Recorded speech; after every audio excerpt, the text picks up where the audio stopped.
Letter number 11. To the contingent sent, to confront the enemy.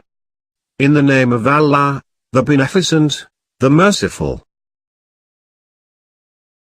When you proceed towards the enemy or he proceeds towards you, the position of your force should be on the approaches high ground or on the edges of mountains or the bends of rivers, so that it may serve you as a help and a place to return to. Your encounter should be from one side or two sides. Place watchers on the peaks of mountains and the raised sides of the high ground so that the enemy may not approach you from any place, whether of danger or safety. And know that the vanguard of an army serves as their eyes, and the eyes of the vanguard are their informers. Beware of dispersal. When you halt, do so together, and when you move, you should move together.